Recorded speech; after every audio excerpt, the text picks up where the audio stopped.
My dear student, I think you are all are well by the grace of Allah. Now, I want to welcome my lecture 5. We discuss previous class. We discuss various types such as Alter model, Gordon model, and we solve some mathematical terms. Now, in this class, we discuss about Modigliani and Miller model. Modigliani and Miller uh, are two person. They are get Nobel Prize in the economics. Modigliani এবং Miller দুজন আমাদের price শেয়ারের price নির্ণয় করার জন্য আমাদের কিছু তথ্য আবিষ্কার করেছিলেন। তাদের নাম অনুসারেই সেই তত্ত্ব এবং ফর্মুলার নামকে আমরা বলে থাকি এমএম মডেল বা Modigliani and Miller model. Dear student, MM model means Modigliani and Miller model. Modigliani and Miller developed a model that shows the dividend policy of a firm is irrelevant as this not affect the value of the firm. According to this model, we know MM model. According their name, the model is known as MM model. প্রিয় শিক্ষার্থীরা, আমি বলতে চাচ্ছি যে এটা যে মডিগ্লানি এবং Miller তারা ডিভিডেন্ড পলিসির উপর একটি ফার্মের ডিভিডেন্ড পলিসি সম্পর্কিত কিছু তত্ত্ব আবিষ্কার করেছিলেন, আর সেই তত্ত্বগুলোকে তাদের নাম অনুসারেই বলা হয় এমএম মডেল। এই এমএম মডেলের মূল থিমটা কি সেটা আমরা একটু যদি বোর্ড দেখি তাহলে আমরা দেখতে পাবো যে the main theme of this model is that payment of dividend on perfect competition market is irrelevant. The value of the firm is not changed whether the firm pays dividend or not.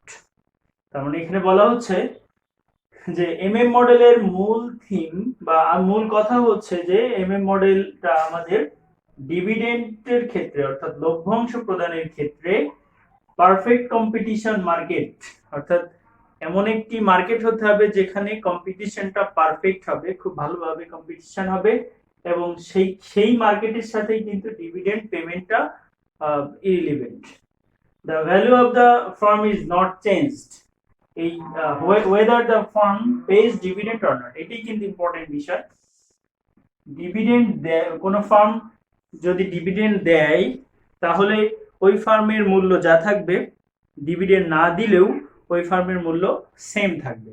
অর্থাৎ dividend দেওয়া বা না দেওয়ার সাথে ফার্মের মূল্যের উপর কোনো প্রভাব পড়বে না। এটাই হচ্ছে আমাদের মডিগ্লানি অ্যান্ড মিলারের বা এমএম মডেল যেটা আমরা বলি তার মূল কথা। এখানে কিছু অ্যাজাম্পশন বা ধারণা রয়েছে যে ধারণার উপর ভিত্তি করে আমাদের মডিগ্লানি এবং মিলার তাদের এই তত্ত্ব আবিষ্কার করেছিলেন। এখানে অ্যাজাম্পশন গুলো হচ্ছে, তাহলে এক নম্বর হচ্ছে perfect competition capital market. Capital মার্কেটটা অবশ্যই কি হতে হবে? পারফেক্ট কম্পিটিশন হতে হবে, প্রতিযোগী হতে হবে ভালোভাবে। দুই নম্বর আমাদের বলছি no one can affect the market price of the share. শেয়ারের মার্কেট প্রাইসের উপর কেউ কোনো ব্যক্তি প্রভাব ফেলতে পারবে না। তিন নম্বর আমাদের বলা হচ্ছে there is no flotation cost in trading of share. শেয়ারের লেনদেনের ক্ষেত্রে কোনো ধরনের ফ্লোটেশন কস্ট থাকবে না। ফ্লোটেশন কস্ট মিন্স আমরা বুঝি কোন শেয়ার যখন আমরা নতুন করে ইস্যু করব, দালালের যে খরচ, কমিশন, সেগুলোকে আমরা ফ্লোটেশন কস্ট বলি। তো এখানে কোনো ধরনের ফ্লোটেশন কস্ট থাকবে না যদি আমরা শেয়ার ট্রেড করতে চাই। নেক্সট হচ্ছে আমাদের farm can use external financing. এই ফার্মটি যে শুধুমাত্র ইন্টারনাল ফাইন্যান্সিং এর মাধ্যমে পরিচালিত হবে সেটা নয়। ফার্মটি এক্সটার্নাল ফাইন্যান্সিং এর মাধ্যমেও হতে পারে। 5 নম্বর আমাদের বলছে there must be a stable dividend policy of the firm. এই ফার্মের ডিভিডেন্ড পলিসি কি হতে হবে? Must be a stable dividend policy, অর্থাৎ ডিভিডেন্ড পলিসির যে নীতিটা সেটা অবশ্যই স্টেবল অর্থাৎ স্থির থাকতে হবে। তারপর আমাদের বলছে finally the farm hold a perpetual life, তার মানে কথা দিতে হবে আজীবনের জন্য, একদিনের জন্য বা এক বছরের জন্য নয়। তার মানে ব্যাপারটা বোঝাতে চাচ্ছি এটাই যে ফার্মটা অবশ্যই পারপিচুয়াল মানে আজীবনের জন্য, চিরস্থায়ী হবে, অনেক দিন দীর্ঘ সময়ের জন্য হতে হবে। খুব স্বল্প সময়ের জন্য এটা ভেঙে দিলে বা শেষ করে দিলে হবে না। ঠিক আছে, তাহলে এই অ্যাজাম্পশন গুলোর উপর ভিত্তি করেই মডিগ্লানি এবং মিলার তাদের এই ডিভিডেন্ড পলিসির তত্ত্বগুলো আবিষ্কার করেছিলেন। আশা করি মডিগ্লানি মডেল কি এবং এর অ্যাজাম্পশন তোমরা ভালোভাবে শিখতে পেরেছ। আমরা এরপরে চলে যাব ফর্মুলাতে। মডিগ্লানি আর মিলার কি ফর্মুলা আবিষ্কার করেছিলেন, কিসের জন্য? মূল কথা হচ্ছে মডিগ্লানি এবং মিলার আবিষ্কার করেছিলেন শেয়ারের মূল্য নির্ণয় করার জন্য। শেয়ারের মূল্য কিভাবে নির্ণয় করতে হবে? ডিভিডেন্ড পলিসির উপর ভিত্তি করে, অর্থাৎ একটি প্রতিষ্ঠান লভ্যাংশ দিক বা না দিক শেয়ারের মূল্য তারা কিভাবে নির্ণয় করতে পারে সেটা তিনি আবিষ্কার করেছিলেন, তারা আবিষ্কার করেছিলেন। তাহলে ফর্মুলাগুলো আমরা একটু দেখি। Number 1, if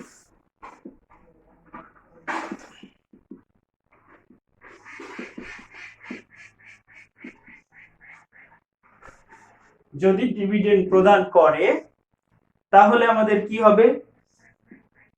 P1 equal P0 into 1 plus K minus D1, তাহলে মাইনাস D1। এবার আমরা একটু তিনি আরেকটি সূত্র দিয়েছেন, সেটা হচ্ছে dividend if dividend is not paid, যদি লভ্যাংশ প্রদান করা না হয় তাহলে P1 equal P0 into 1 plus K। খুব সহজে মনে রাখার বিষয় হচ্ছে লভ্যাংশ থাকলে মাইনাস D1 আসবে, না থাকলে আসবে না।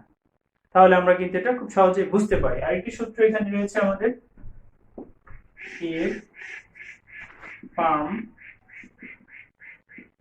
issued new share, যদি ফার্ম নতুন করে শেয়ার ইস্যু করে সেক্ষেত্রে আমাদের কি সূত্র হবে? সেক্ষেত্রে আমাদের সূত্র হবে MP1 equal I investment minus earnings minus ND1 minus ND1। তাহলে MP1 equal investment minus earnings minus ND1। ওকে, আরেকটি সূত্র আমাদের এখানে শিখতে হবে, সেটা হচ্ছে value of the farm. Value of the farm, value of the farm. তো ভ্যালু অফ দ্য ফার্মের সূত্র ভি তে বোঝাই, আমরা ভ্যালু বোঝাই। এটার সূত্র হচ্ছে P1 into N plus M, P1 into N plus M minus I plus E, minus I plus E divided by 1 plus K, divided by 1 plus K। তাহলে V equal P1 into 1 plus N plus M minus I plus E divided by 1 plus K। এই চারটি সূত্র আমাদের MM মডেলের জন্য আমাদের শিখতে হবে। এখন দেখে নেওয়া যাক যে কোনটাতে কি বোঝায়, P1 এ কি বোঝায়, P0 তে কি বোঝায়। তাহলে আমি এগুলা লিখে দিচ্ছি, আশা করি তোমরা সব সূত্রগুলো লিখে নিয়েছো। আমি একটু মুছে দিয়ে ধারাবাহিকভাবে লিখে দিব কোনটাতে কি বোঝায়।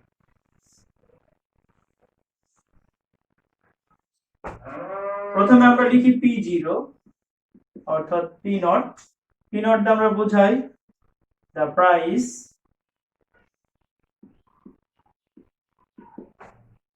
price of the share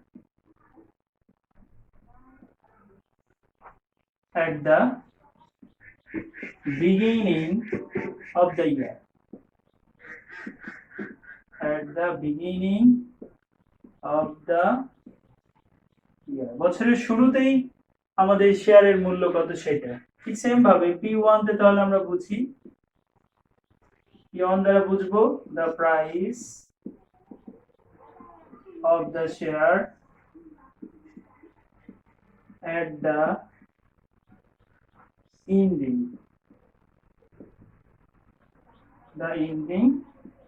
of the year. Next আমাদের কি রয়েছে, আমাদের আছে D1। তাহলে D1 আমরা D1 এ বুঝবো ডিভিডেন্ড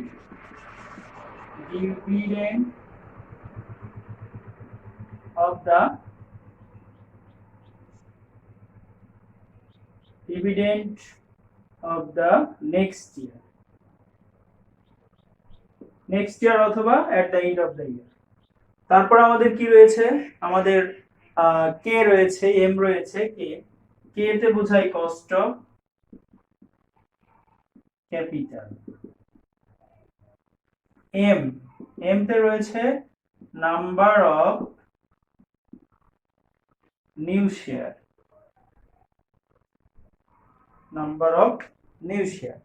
এরপর আমাদের রয়েছে এন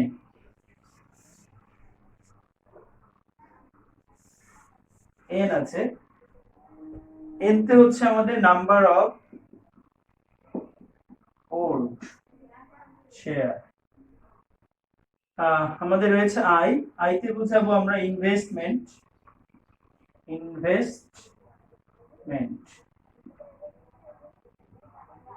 ই রয়েছে আমাদের, ইতে হচ্ছে আর্নিংস অথবা অনেক সময় থাকতে পারে ইনকাম।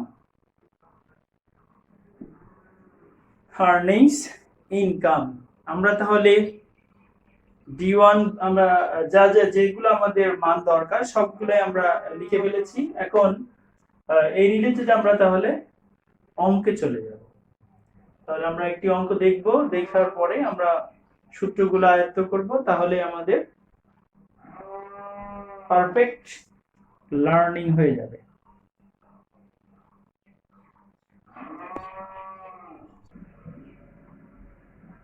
আমরা বোর্ডে একটা অঙ্ক দেখতে পাচ্ছি, অঙ্কটি তোমরা সবাই খাতায় তুলে নিবে, তারপর আমরা সলিউশনে চলে যাব। তোমরা দেখতে পাচ্ছ একটা অঙ্ক, MM Companies Limited has 5000 ordinary shares outstanding in the market selling at টাকা 100 each. The capitalization rate of the company is 10%. আমরা পাশাপাশি বাংলা অর্থ করে যাই, তাহলে তোমাদের জন্য সুবিধা হবে। বলছে MM Company Limited has 5000 ordinary shares. MM Company Limited এর 5000 সাধারণ শেয়ার রয়েছে, আউটস্ট্যান্ডিং মানে বর্তমানে রয়েছে, ইন দ্য মার্কেট সেলিং এট টাকা 100। বর্তমানে প্রতিটি বিক্রি হচ্ছে, বাজারে বিক্রি হচ্ছে 100 টাকায়। এখন বর্তমানে বিক্রি হচ্ছে, তার মানে হলো আমাদের এটা P0। The capitalization rate of the company is 10%. Cost of capital by capitalization rate হচ্ছে 10%. The company is contemplating the declaration of dividend of টাকা 5 per share. কোম্পানি ডিক্লেয়ার করেছে যে তারা প্রতিটি শেয়ারের জন্য 5 টাকা লভ্যাংশ প্রদান করবে। কখন করবে? at the end of the year, এই বছর শেষে। তাহলে এটাকে বলবো আমরা D1। The company expects to a net income of টাকা 3 লাখ। কোম্পানি আশা করছে যে তাদের নেট ইনকাম হবে কত? 3 লাখ টাকা।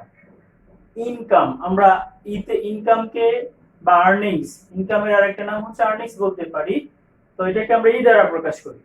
Has a proposal for making a new investment of টাকা 4 লাখ। যদি তারা 4 লাখ টাকা কোথাও ইনভেস্ট করে, তাহলে তারা 3 লাখ টাকা আর্নিংস করতে পারবে, ইনকাম করতে পারবে। তো এই 3 লাখকে আমরা বলি হচ্ছে কি আর্নিংস, ই বা ইনকাম, আর 4 লাখ হচ্ছে ইনভেস্টমেন্ট, তাহলে এটাকে আমরা সংক্ষেপে বলি আয়। আমাদের বলছে you are required to calculate the market price per share at the end of the year. এই বছর শেষে শেয়ারের মার্কেট প্রাইস কত হবে if dividend is not paid, যদি লভ্যাংশ প্রদান করা না হয়। ইফ ডিভিডেন্ড ইজ পেইড, আবার যদি লভ্যাংশ প্রদান করা হয়। দেখো একটু খেয়াল করো, এখানে কিন্তু লভ্যাংশ 5 টাকা দিবে কোম্পানি বলে দিয়েছে, বাট আমরা শেখার জন্য এখানে ধরে নিব যে প্রথমে আমরা ধরে নিব ডিভিডেন্ড নাই, ডিভিডেন্ড টাকা 5 নাই। আবার পরবর্তীতে আবার যখন আমরা অঙ্ক করব ডিভিডেন্ড ইজ পেইড টাকা 5, তখন মনে করব হ্যাঁ ডিভিডেন্ড রয়েছে। বি নাম্বার আমাদের বলছে how many new share must be issued, কতটা নতুন শেয়ার ইস্যু করতে হবে if dividend is not paid. এখানে একই কথা, যদি ডিভিডেন্ড প্রদান করা না হয়, এন্ড ডিভিডেন্ড ইজ পেইড, যদি ডিভিডেন্ড প্রদান করা হয়। তাহলে এখানে কি নির্ণয় করতে হবে আমাদের, হাউ মেনি নিউ শেয়ার, কতটি নতুন শেয়ার ইস্যু করতে হবে। তাহলে আলটিমেটলি এখানে অঙ্ক রয়েছে 4টি, এ তে আছে 2টি, বি তে আছে 2টি, 4টি ম্যাথ আমাদের করতে হবে। আশা করি প্রশ্নটি তুলে নিয়েছো এবং প্রশ্নটি বুঝতে পেরেছো। আমরা সলিউশনে চলে যাব। মুছে দিই, মুছে সলিউশনে যাব, যেহেতু সবার খাতা এখন অঙ্কটি রয়েছে আমি আশা করছি।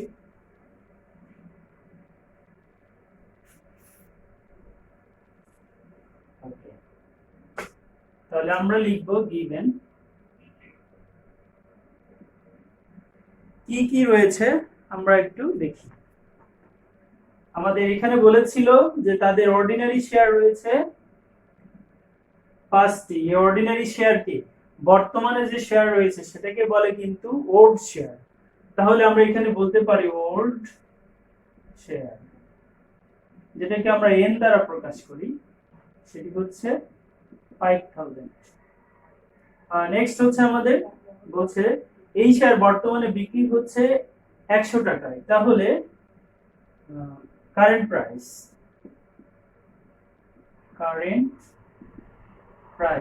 প্রাইসকে আমরা P0 দ্বারা প্রকাশ করি।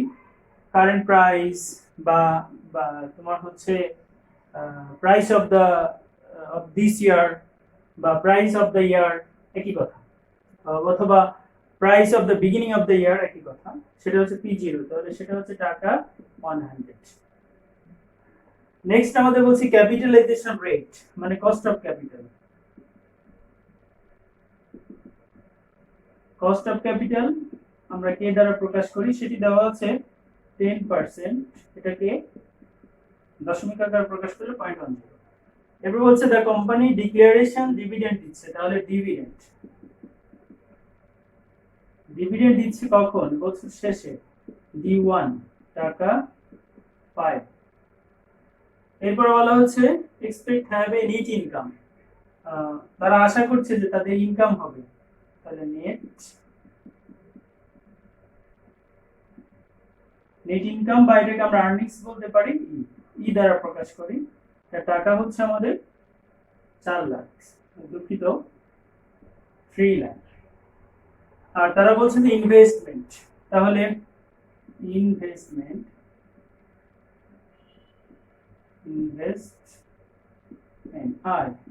আয় হচ্ছে টাকা 4 লাখ।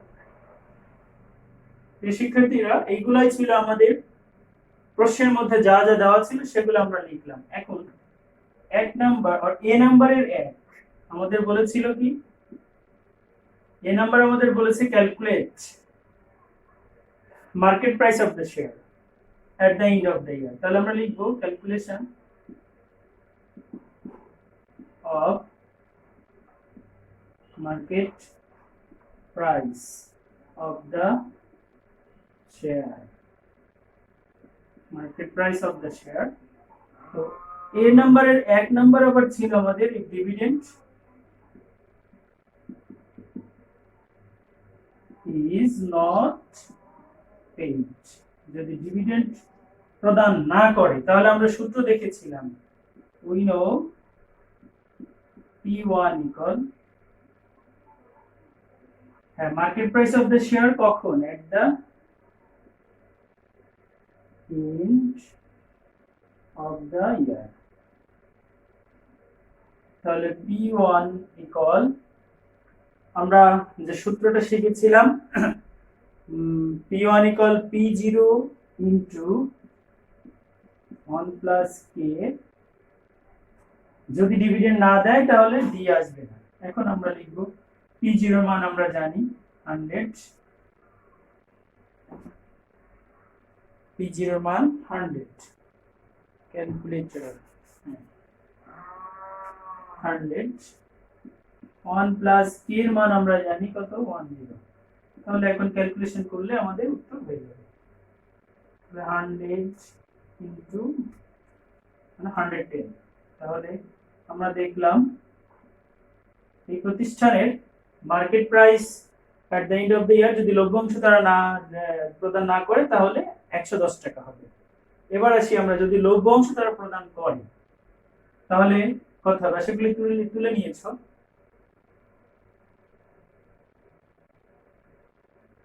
হ্যাঁ, এবার আমরা দেখি ডিভিডেন্ড ইজ পেইড, যদি লভ্যাংশ প্রদান করে তাহলে সূত্রটা কি হয়ে যাবে, এটা 2 number, if dividend is paid, তাহলে এখানে আমাদের D1 হবে। তাহলে এখানে হবে কি, D1 হচ্ছে আমাদের কত 5, তো এখান থেকে আমরা -5 করলে 105। শিক্ষার্থীরা এখানে একটু অ্যাডভান্স কিছু শেখায় আসবো। আমরা প্রথমে আলোচনা করেছিলাম যে প্রতিষ্ঠানের যদি লভ্যাংশ প্রদান করে অথবা প্রদান না করে তাহলে শেয়ারের মূল্যের উপর কোনো প্রভাব পড়ে না, কিন্তু আমরা এখানে দেখতে পাচ্ছি যদি লভ্যাংশ প্রদান করে শেয়ার মূল্য কত হয় 105 টাকা হয়, আর তোমার হচ্ছে যদি লভ্যাংশ প্রদান না করে তাহলে 110 টাকা হয়। দেখো 110 টাকাই কিন্তু একজন ইনভেস্টর পাবে। যদি লভ্যাংশ প্রদান না করে তাহলে একজন ইনভেস্টর কত পাচ্ছিল, প্রতিটি শেয়ার 110 টাকা, এটা লভ্যাংশ প্রদান না করলে। আর লভ্যাংশ প্রদান করলে একজন ইনভেস্টর শেয়ার বিক্রি করে পাবে হচ্ছে 105 টাকা, আর লভ্যাংশ সে পাবে কত 5 টাকা।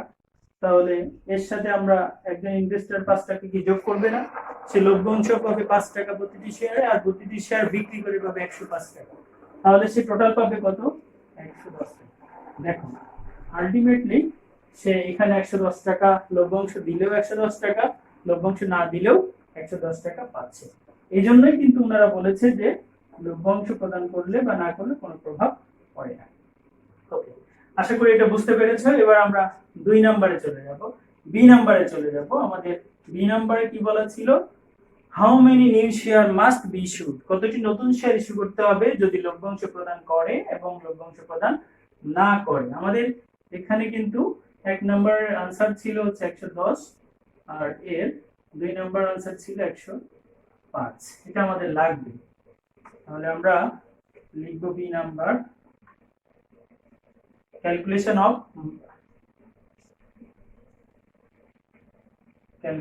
of new share,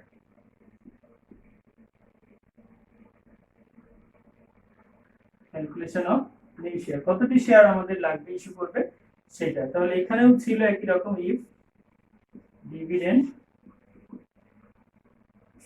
is not paid,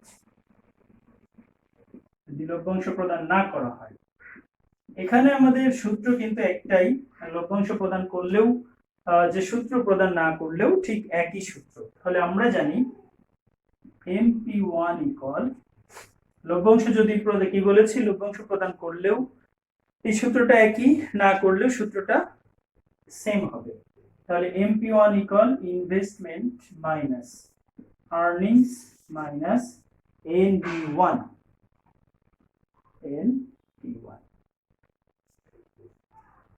ছোট হাতের এন লিখি,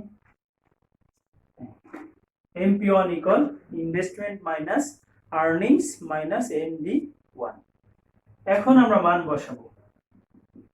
এম মানে বোঝাচ্ছি কি নিউ শেয়ার, তাহলে ওই নিউ শেয়ার বের করতে হবে। তাহলে এম এর মান আমরা বের করব P1, এই যে আমরা P1 কিন্তু বের করেছিলাম 1 নম্বরে, যখন আমাদের লভ্যাংশ প্রদান না করে তখন ছিল 110 টাকা, তাহলে 110 লিখব। ইনভেস্টমেন্ট আমাদের হচ্ছে 4 লাখ, একটু দ্রুত সলভ করতে হবে। আর্নিংস আমাদের 3 লাখ। এন এন ছিল আমাদের পুরাতন শেয়ার, এন তে বোঝায় 5000, আর ডিভিডেন্ড যেহেতু দিবে না তাহলে 0। M equal 10। এখন দেখি 4 লাখ মাইনাস এই অংশটুকুর মান 0 হয়, তাহলে এখানে আমাদের থাকে 3 লাখ, 3 লাখ। এখন আমরা এটা ওই সাইডে নিয়ে যাব, এখান থেকে মাইনাস করলে থাকে আমাদের 1 লাখ, 110 দ্বারা ভাগ করব,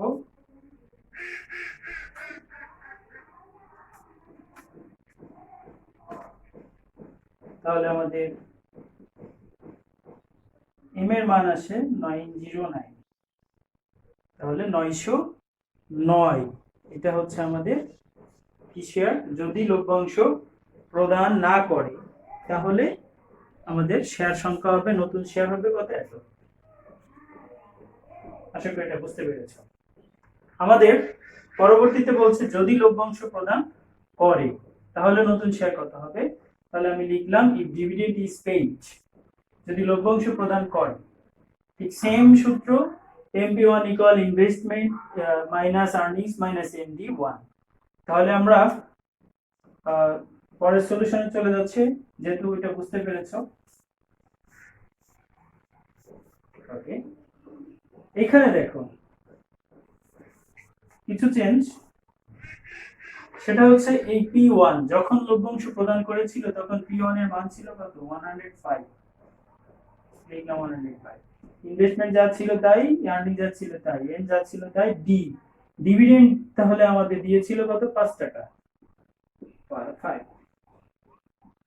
তাহলে এম 105, 4 লাখ মাইনাস 3 লাখ,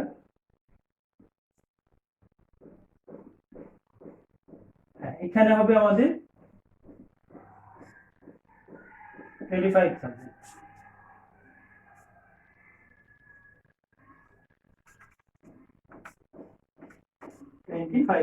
তাহলে আমরা